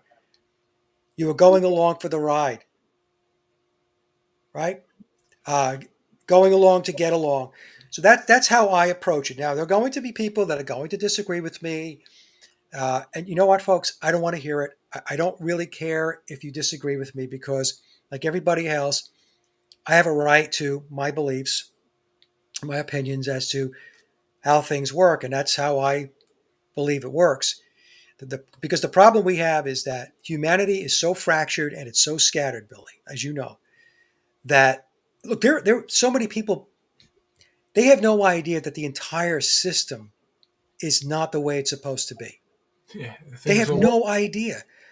They think that there's just parts of it that are busted. And if we could just figure out how to fix those pieces that are not working properly, then the whole thing will magically come together and everything will be okay. It's the mentality that says, hey, if we get the right guy in the White I House, was or going to if we say get the that. right prime minister, things are going to change. Well, look, that level of stupidity, right?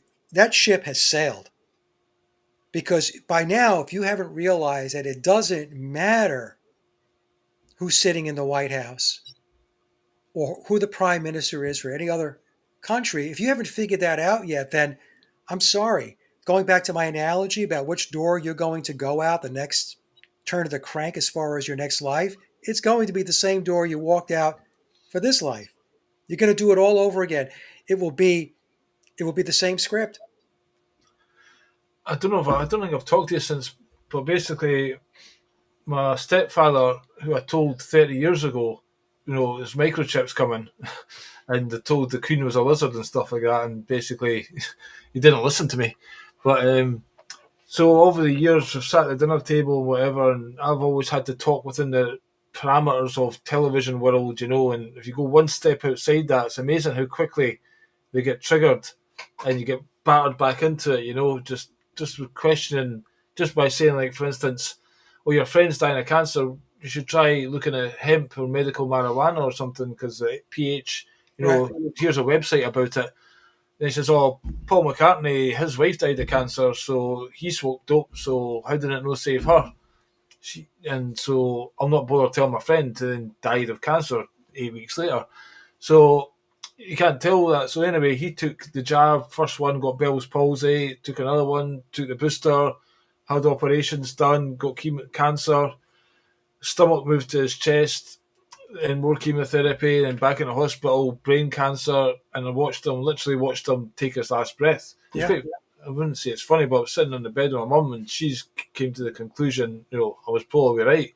And I started saying, well, he took the vaccines, and then all of a sudden he changed because they were waiting on him dying, and then he decided to die when I started talking about vaccines. I didn't even want to hear it in his deathbed. But That's just right. it was a shame, because I was telling them to come to meetings with the people that wrote, Don Lester, David Parker. I was inviting them to meet them and come to their talks. Who wrote the book, What Everything Makes You Ill. So anyway, what really makes you ill? And he was just saying he'd rather cut his hands off or whatever to attend these meetings. I was like, well, there's the result of willful ignorance. And I wish, why can't people, you just have a conversation with them and they take in information and maybe go and research stuff themselves? What is this cognitive dissonance thing that, this kind of non-player character type mentality that they can't think for themselves, and it's so frustrating how Yeah, you can't it's just have conversations and people can get together and say, we're getting shafted, by the way. Really? How? Here's how. All right, maybe we should do something about that. Like what? We'll grow our own food, invent our own currency, look after each other, stop going to the rat race and figure out, a way to survive outside. Because this whole digital currency will make living off grid or whatever impossible. There'll be in China, I believe lots of people are sleeping rough right now. There's much more homeless because they're getting kicked out of the social credit system. So that's literally what they want. It's a choice. Do you want to stay alive or do you want to starve to death? You know, yeah. that's the choice that's on the table. So how can you not talk to folk? And again, I agree with you. I do think it is some kind of almost like a purge that's going on right now, and some will make it, and the rest will have to repeat the system, and something like that. There's some kind of spiritual game. It has to be like almost like Satan or whatever you want to call it. Evil has been let loose to test us and to push us. And are you going to resist? Are you going to fight back? Almost not necessarily fighting, but become wise through this evil that's in your face, Yep. or are you going to go along with evil? Then you're part of the evil, so you can stay in this realm because it seems to be evil's realm. You know.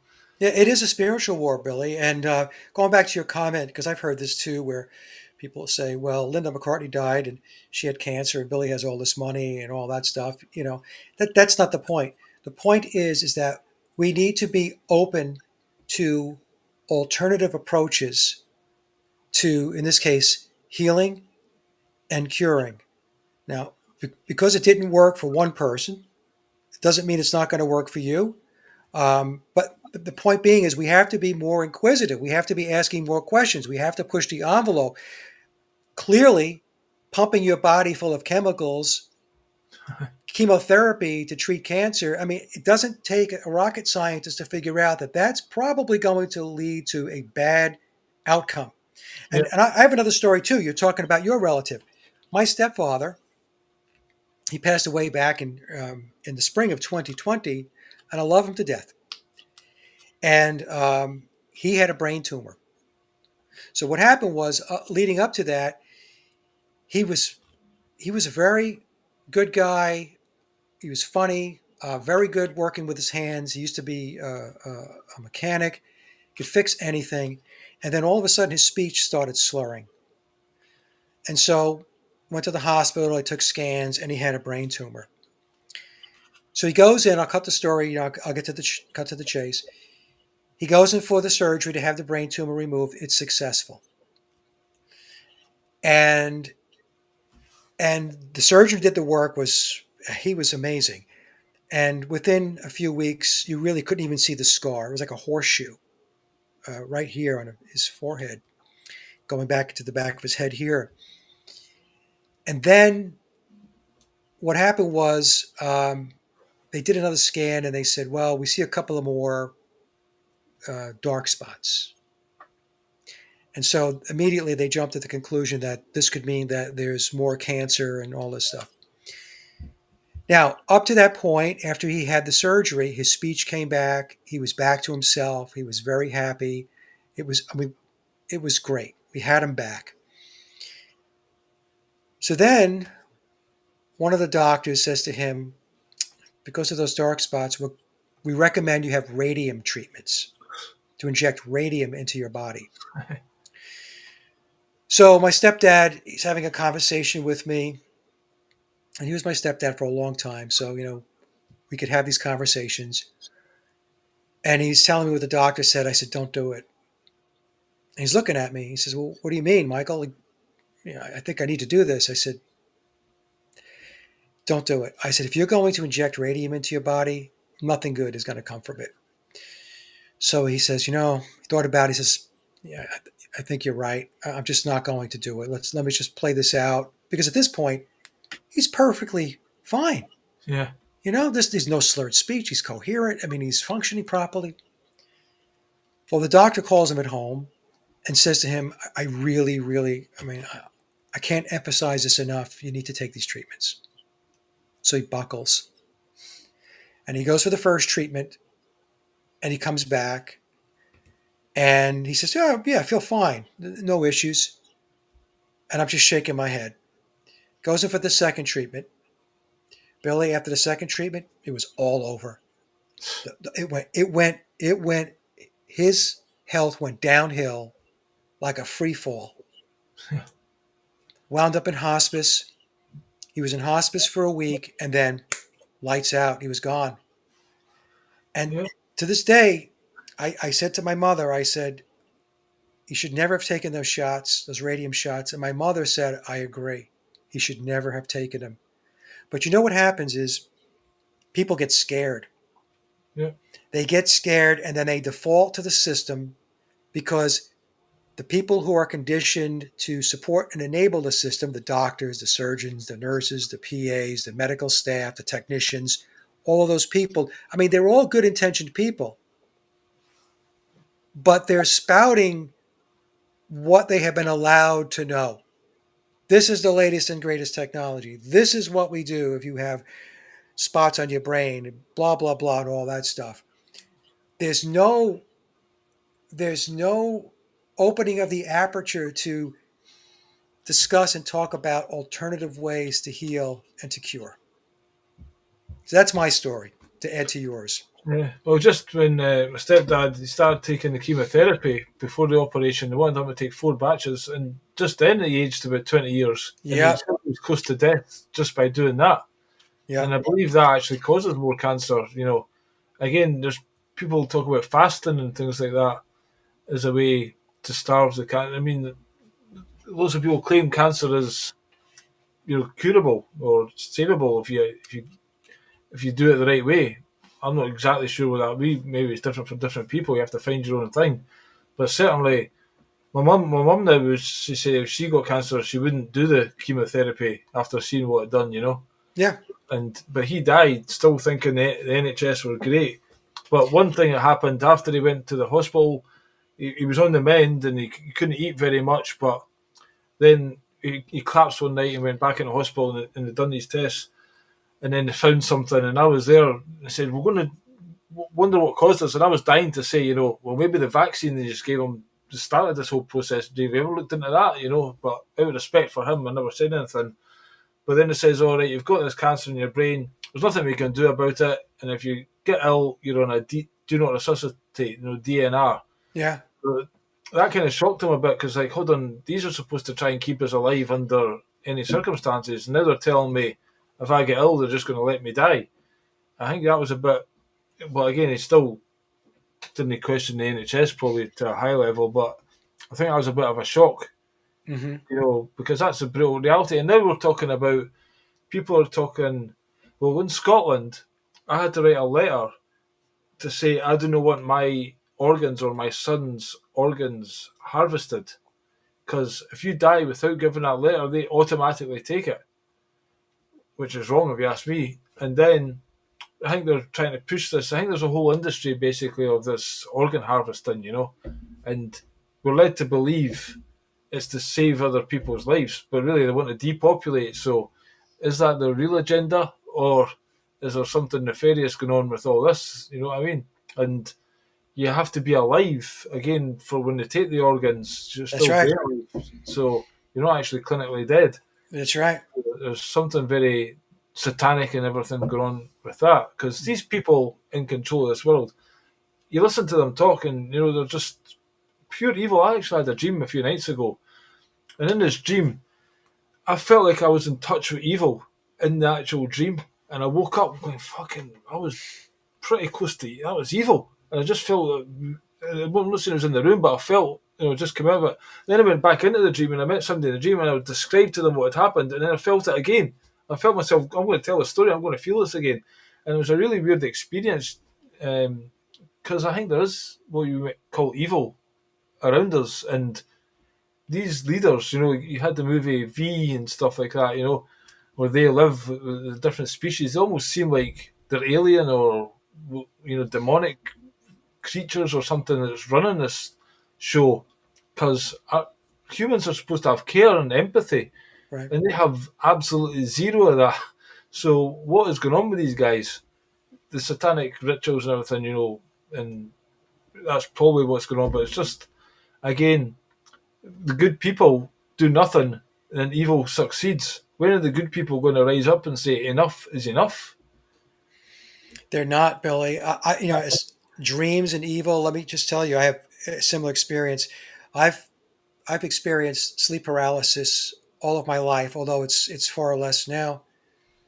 But during episodes of sleep paralysis, and for people who don't know what sleep paralysis is you are uh, awake, but you can't move your body at all.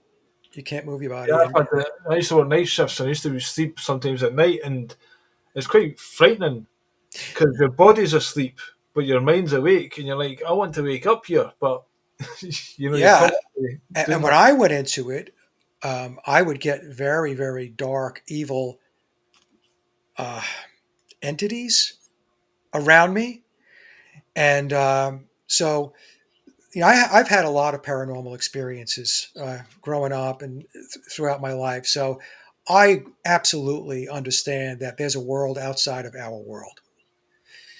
So is there an evil component to you know, to the structure of this reality? Absolutely, there is. In fact, David Lynch, who's passed away now, in his 2017 sequel to Twin Peaks, he had an episode in the 2017 series where he shows that there was the detonation of the atomic bomb at the Trinity test site. And he shows the mushroom cloud and the explosion and everything is getting wiped out. But then as that's happening, he's showing these spheres or these bubbles are coming toward Earth. And in one of the spheres was the character known as Bob, who represented evil. Yeah. So I believe my interpretation of that scene that David Lynch was showing us is that evil has entered into this world through portals Yeah. or doors that were opened in some way. Because back during the development of the atomic bomb, there were concerns by some scientists that the detonation of the atomic bomb could lead to a chain reaction. And they didn't know what that chain reaction would mean to existence, to reality. Some argued that it could obliterate reality. And then some people believe that that it did do something to reality. It did alter reality, and that the consciousness put the reality back together again. But when it put it back together again, it was not put back together the exact same way, that there are pieces missing, there are deviations to what existed before. And I'm just, I'm not saying that, you know, that all this stuff is something that I embrace. I'm just saying this is the type of thinking that I think that we all should go through. I mean, we should think through what is reality? How is it made up? Why do we have this evil? I'm not 100% sure. I believe in the whole atomic bomb thing. Yeah, We'll talk about that, but that's another issue. Yep. yeah, but there is people talk about Jack Parsons, and he was doing some experiments that apparently opened up portals. Then you've got Alistair Crowley, who Yep. up at Inverness, and then you have the Hadrian Collider thing and the rituals they do there. It's like they're trying to open portals. So I do think there is portals whereby these entities can enter Hmm. this reality. And even if you go into a bar, I think people can pick up on entities. Oh yeah. I don't know if I've told you this story. Like, I've recently done some basically toad venom, Colorado toad venom. It's like a psychedelic, and I'd done the ceremony with a shaman, and I felt like I was literally blowing out a demon. I was like, for 10 minutes, I was like, and I was like, this is like a scene for The Exorcist here. What the fuck's going on? And then I said to the woman after, I was like, I was mental. I felt like it was doing this blowing out this demon. She went, all right, yeah, it's quite crazy. But then 3 days later, she sent me a message saying, I've had this dark female entity in my living room for 3 days. I've been trying to get rid of it. And when she sensed it, and basically, I said, I thought my ex-wife was in Turkey. But,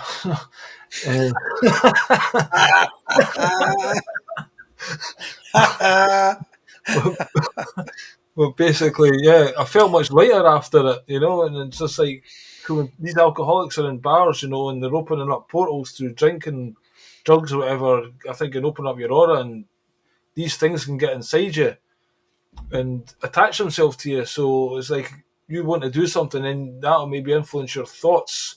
If you want to do something beneficial, and you'll get these thoughts to maybe stay in the negative. I think we're all influenced by these kind of things to one degree or another. So again, we're not that aware. These maybe in these traditional cultures, they're more attuned to the spiritual world that we've kind of lost control of. I think even the Beatles, going back to them a bit, with the whole Indian thing and mass, Paul McCartney, Billy came on the scene and it was like LSD. I'm not supposed to talk about it, but here you go. Right. And basically, that was a mass publicity, and we understand now. Scenes from the Canyon and the whole hippie movement was to me a whole psyop to like feminize men and stuff like that, and to introduce psychosis and these drugs to the world, and it's maybe LSD compared to a mushroom under not a mushroom cloud, but an actual psychedelic trip under with a shaman who you're protected and they maybe know the spirit world is completely different to just getting out your mind in LSD and fucking drinking and partying. So that could have been a way to let more demonic entities into this realm as well, under the guise of peace and love, and people just becoming pacifists where they're pacified and they're not actively engaging. Timothy Leary, turn on, tune in, and drop out. Right. We're not therefore engaged, and even they had the ecstasy movement in the 90s, I think was a way, because there's football hooliganism going on, and it's a way to make all the guys loved up and control their testosterone, and now it's in the beer, estrogen, and everything like that, to kind of take away that natural wanting to defend your wife and kids kind of thing, you Right. know? So, yeah, I think all these things are playing into these entities coming into us. So we're not aware of it in the West, which is again something we should be thinking about, more in ready, daily conversation than what was the football score last night. You know what I mean? Yeah, I have. I was a hypnotherapist, as you know, Billy, for 12 years. I was a master hypnotherapist. I was also an instructor, and I was certified by the International Association of Counselors and Therapists and the National Guild of Hypnotists. So I was a professional in my field, and I have. There were 4 situations where I had clients in deep trance, and what we, in order to help people out, what we look to do is to resolve what is referred to as inner conflict. So, in other words, if you're a smoker and you wish to stop smoking, there's a reason why you're smoking. There's a part of you that wants to smoke because it receives benefit from it, Yeah. relaxing, de-stressing, and all that stuff. And the other part of you which says, no, I don't want to do that anymore. I want to be healthy. I don't want to smoke anymore. So there's a technique referred to as parts therapy. So you would call out these 2 parts, and you would understand both sides of the argument, and these parts would actually emerge from the person. Now they're not like entities within the person. Well, I'll get to the entity part in a second. These are actual 2 parts that make up the person. So you're who you are as a person. Think of it as a puzzle, and there's different puzzle pieces, and these different puzzle pieces represent different parts of you, and that's why you are who you are. So you want to call out the smoking part, and you want to call out the healthy part. So as you go through this, there were 4 situations that I remember off the top of my head where, when I called the parts out, there was a part that was dark and or not or operating not clearly, not in the best interest of the person, the client sitting in the chair. And in these particular cases, they were not a part of that person. They were actual attachments, entities that attached themselves to the client. And it was really, I won't go into the stories. We have, first of all, because of time, but it was very, very interesting from my perspective as the practitioner to experience and navigate through that whole process of these attachments emerging. So, but the point I'm making for the audience is that spirit attachments, entities, that those types of things are real. I can also I can also see auras, and a typical healthy aura is one that is a bright, healthy color. It radiates up above your shoulders and your head. It's up here, and they could be yellow. They could be like a lime green, white with a blue hue. Very pretty, beautiful colors. Damaged auras are auras that hang low to the body, low to the head, low to the shoulders, and they're typically gray. So if you're an unhealthy person, and an unhealthy person is somebody that has a lot of vices, if you're doing a lot of things that are not healthy to your body, your mind and body, then you're damaging your mind body, and your aura is going to be sit very low off your head, and it's going to be this gray, ugly looking color. These entities that are around us, that's what they look for. That's the door that opens ever so much in which they can slip themselves in. And that's why it's so important for people to live their life in a healthy way, mentally, physically, emotionally, and spiritually. You have to do that, because if you think that these things don't exist and these things are not going to impede or interrupt or damage your life, you are badly mistaken. And like I Yep. said, I have personal experience in this. And my hypnosis practice, Billy, it was a successful practice. I was in it for, for 12 years. I taught hypnosis with my colleague, Bren. And so this was not like, weirdo stuff. This was stuff that actually transpired in my office. Yeah, as I say, I had a real experience where Hmm. just 100% felt like that. I would believe that before that, Hmm. but that just made it all the more Yep. physical, and it's like fucking. And the fact that she came back and said that after, I was like, yeah, that's exactly what happened. I tried Yeah. to do that. So anyway, that's been the 2 hours, Mike. It's been great chatting to you. We'll have to do it again sometime. Oh, yeah, Billy, it's great. The time flies whenever we talk. It's just great. Yep. So thanks for coming on the show. Is there anything you'd like to finish with? No, not really. Again, I did wrap up my Beatles research. I don't want people thinking because we talked about it that Mike's back in the game. Yeah. Like I said, the presentation we spoke about in the very beginning was something that's been sitting on the back burner for a long time, and I just decided to finish it and upload it. My website is sageofquay.com, and actually, my big thing now is focused on my music. I'm almost done with my album, and I should have it done by the end of the year, which was my target date by the end of December. And it's a lot more fun than sitting there and you know digging into the Beatles all the time. Because this new album you're doing is actually an old album that you're revamping, old music. Yes, that's the Yesteryear project. That's what I'm working on. So these are songs that go back 30 to 40 years ago. They were mostly demos, and they were recorded on either on 4-track, 8-track, cassette, or reel to reel. And between my brother and I, we have copies of the songs, regardless of how they were recorded, but they were never published.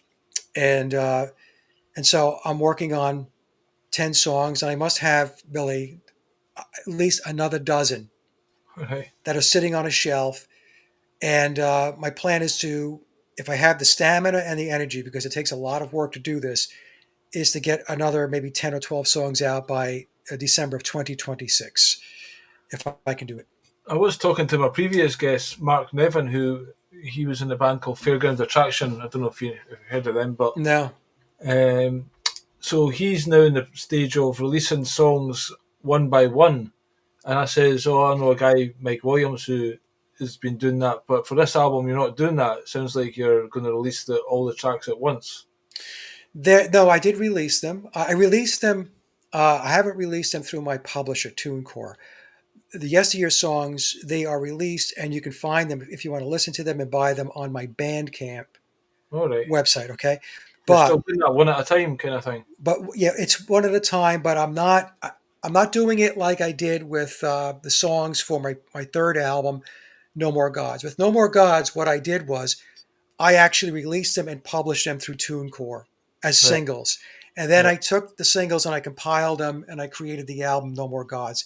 In this case, I'm putting the songs out. And the reason why I haven't gone to the publisher yet, to TuneCore, to actually publish them, is because um, I've had moments where I went back and maybe had to remix a song.